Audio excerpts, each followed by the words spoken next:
So, the playoffs have officially started, and boy am I ecstatic. Not only because the regular season dragged on a little bit longer than I actually wanted to, especially in the last 15 games where everyone was just deciding to sit out, but more importantly, I believe that this postseason run that we're about to witness will be one of the most important playoffs that we've seen in recent memory. And the reason for this is because of the storylines, questions, and even though it may sound cheesy, some players' legacies being on the line in the upcoming months. And what makes everything even more interesting is that there's roughly 6 to 8 teams in the NBA who have genuinely convinced themselves that they have the ability to win the championship this year. But as we all know, there will only be one winner, which means that there will be a handful of disappointments this year, which once more will give us some of the answers that we have been seeking, be able to really give us an understanding of where some of these franchises are heading into in the upcoming years, but more importantly, be a turning point and a defining marker in several players' careers and legacies. First, we have 3 teams who've already cemented their legacy in recent memory with the level of success that they've been able to achieve, so losing or even being underwhelming in the playoffs wouldn't be the end of the world.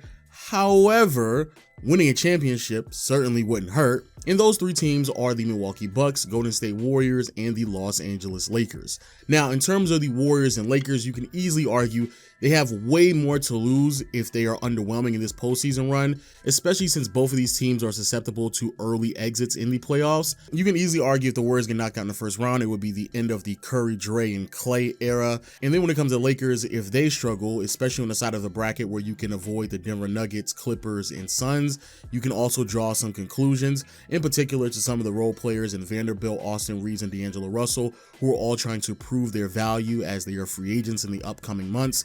Especially D'Lo, if he underperforms, I do believe the Lakers might move in a different direction. And also when it comes to Anthony Davis, who has shown that he has the ability to be the best player on the Lakers, we will definitely get the opportunity to see, does he have the ability to carry that production over into the playoffs? But as we all know, the 3 players who are going to benefit the most are Giannis, Curry, and LeBron. Giannis at age 28, winning another championship would spearhead him into conversations amongst other all-time great players, in particular players who fall between the range of 10 and 15 or 10 and 20, because I do believe with a resume at 28 that is comparable with Tim Duncan, Michael Jordan, and LeBron James, we will definitely start having some genuine conversations about how great of a player Giannis can be when it's all said and done. And then when it comes to Curry, I do believe there is still some hesitation to put him in a top 10 list all time from some people. However, winning another championship would almost unanimously deem him a top 10 player of all time. And I believe would open the conversation up for many people to ask themselves, what would he need to do to be unanimously over Magic Johnson as the greatest point guard to ever live? And then when it comes to LeBron, man, I don't really think that I have to really go into that much detail about this. And I do believe that NBA discourse will be ruined for like 5 to 6 months straight. But I want you to close your eyes and imagine what LeBron James fans will be able to say if the Lakers are able to win a championship this year. LeBron, in the year 20, was able to take a 7th seeded team to the NBA Finals and win a championship, which has never been done before, while being the best player on the team. I'm gonna be honest with you all, he would be my GOAT if he pulls that off. Up next, we have 2 teams that are roughly in the middle. Teams that have some questions that need to be answered and certainly have some pressure to make a deep postseason run, if not win a championship, as both of these franchises have the ability to do so. However, if they fail in the process, it really won't be that big of a deal. The 2 teams that I'm referring to are the Boston Celtics and Denver Nuggets.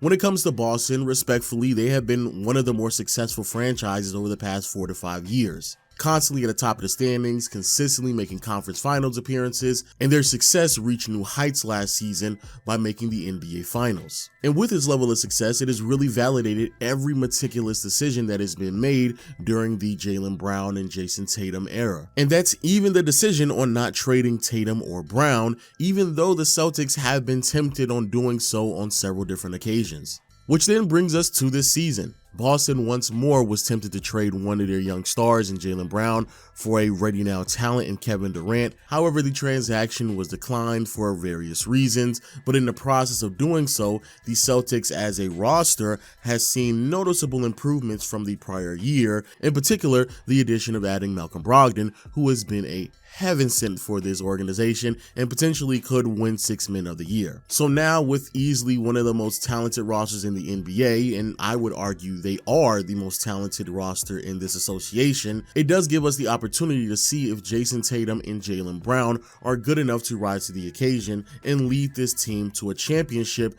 that they've been slowly building to over the past several years now. And from an individual standpoint, winning a championship would do wonders for Jayson Tatum's career, as he would not only unanimously be viewed as a superstar moving forward, but more importantly, Tatum more than likely will never win an MVP in a league that features Luka, Giannis, Embiid, and Jokic. So winning a championship will cement and potentially separate himself from a lot of his peers. And then when it comes to Jaylen Brown, winning a championship will immortalize who he is as a player, as second options tend to be forgotten, or at least forgotten how good they were throughout their prime, if they aren't able to achieve that level of success or put up all-time great numbers. However, if the Celtics fail to win a championship or don't even make it out of the finals, and God forbid they lose in the second round to the Philadelphia 76ers, well, the doubters of a Tatum and Brown duo being good enough to win a championship might have been onto something. And it would be even worse if the Suns went on to win a championship this season with Kevin Durant leading them to that type of success, as the Celtics had the opportunity to trade Jaylen Brown for Kevin Durant during the offseason. However, the reason why I say this wouldn't be that big of a deal is because both Tatum and Brown are still fairly young. They have several more opportunities to prove themselves as a duo, and I don't believe that people should overreact, but I do know that's how the NBA community kind of works itself out, so I'm already expecting it. And then finally, we have the Denver Nuggets, which honestly is just a bunch of pressure being put on Jokic because there is a subsection of the NBA community who just doesn't like him. Over the past 2 to 3 years, the 6'11" big man has seen a meteoric rise to NBA stardom, as the Joker has put up impressive numbers, inserting himself in conversations to be an all-time great offensive player, which has all culminated into 2 league MVP awards. And even this season, you can easily make the argument that he should walk away with those honors once more. And because of the level of praise and admiration that Jokic has received, it has now breeded a subsection in the NBA community who's decided to give that a lot of pushback. The reason being is because even though they may believe that Jokic is a really great player, they do not believe that he should receive 2 to 3 MVPs, all of which in a row, because he is not of that status of all-time great players. So that's one subsection of criticism for Jokic. Now, in defense of Jokic, there's another subsection of the NBA community that supports the claims that he is an all-time great performer, and to support that claim, those people tend to lean heavy on advanced analytics, which then of course upsets another subsection of NBA fandom, because there are certainly a bunch of people who are quote-unquote purists or traditionalists who do not like using advanced analytics, or at least not heavily relying on them to determine how great a player is. And then you have another section of the NBA community, I like to call them normal fans, who just want to see Jokic as one of the best players in the NBA compete for a deep postseason run and eventually a championship,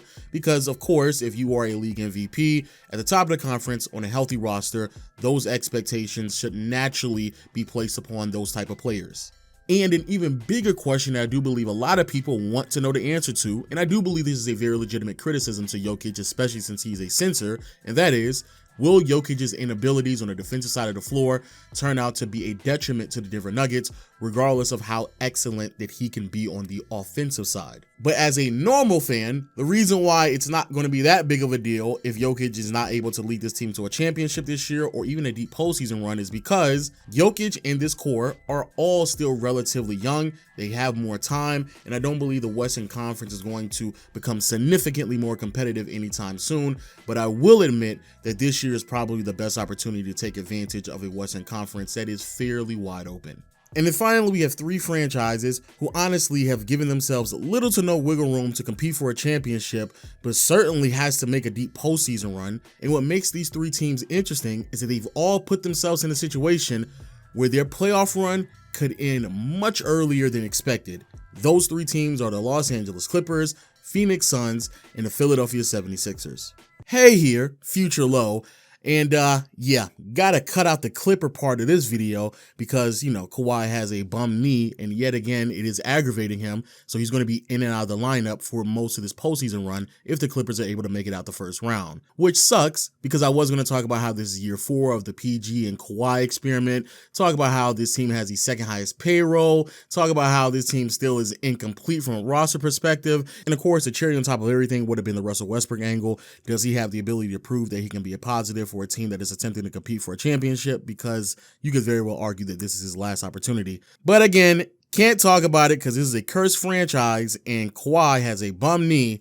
So let's just talk about the Suns and Sixers. First, we have the Suns, and boy, I don't even know where to begin. From a front office perspective, this is an organization that identified that Devin Booker might not be good enough to be the best player on the championship roster, so they leveraged their depth and defense to go after win-now talent in Kevin Durant.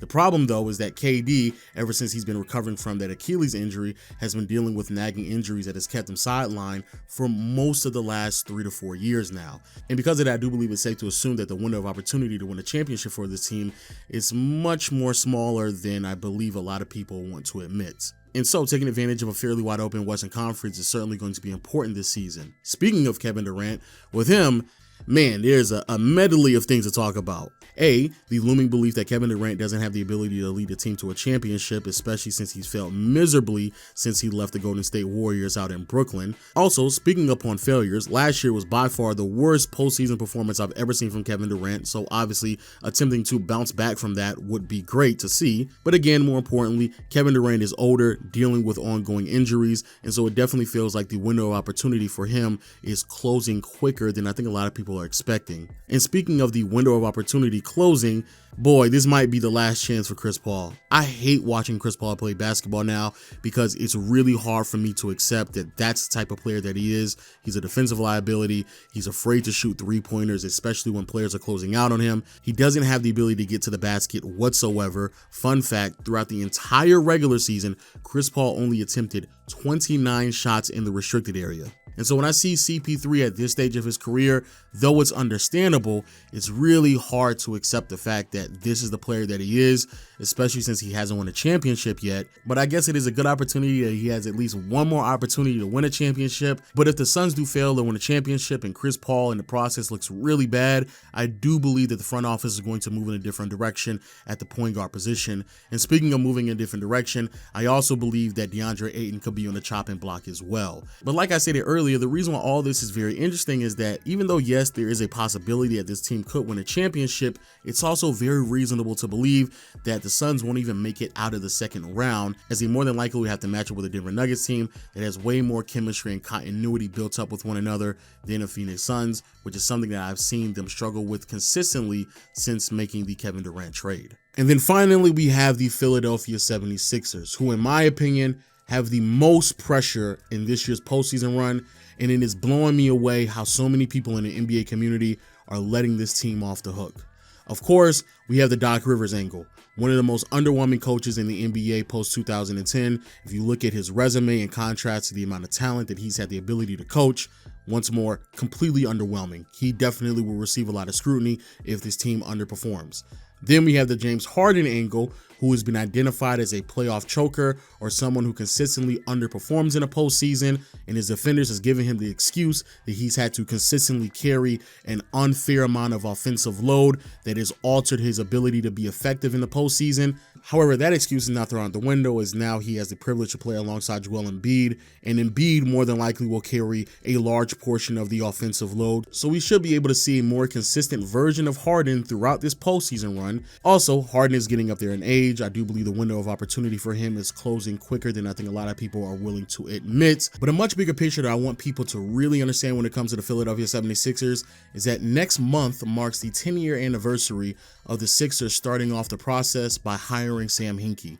And the whole premise of the process is that the Sixers are supposed to purposely lose games, tank in order to receive a high draft pick, and through that process draft the superstar caliber player that is necessary for a team to win a championship. And that player would end up being Joel Embiid, who so far in his career has not been able to lead the Sixers beyond a second round appearance. And it seems like this year, they might not be able to make it to the conference finals once more, as the Sixers are pegged to face the Boston Celtics in the second round. So, overcoming the Boston Celtics and making their first conference finals appearance since the early 2000s will certainly answer a lot of questions for us, but in my opinion, I think Boston is a better team, so realistically speaking, there's a very real possibility that the Sixers will once more fail to make a deep postseason run. And if the Sixers fail in this process, I do believe that will leave some irreparable damage done to the legacy of Doc Rivers, James Harden, and especially Joel Embiid. And honestly, I have way more to say about this, but I don't want to spoil a potential video down the road. So let me know your thoughts in the comment section below. There's so many storylines to cover in this year's postseason run. I cannot wait for us to get into the second round, because that's when things get really juicy and we can really get down to the bottom of some of these very legitimate questions that need to be answered. Also, if you enjoy watching playoff games, which I'm pretty sure you do, check me out. I'm streaming playoff games almost every single night at playback.tv, or you can click the link in the description below. No way. And until next time, I'll see you all later. Peace.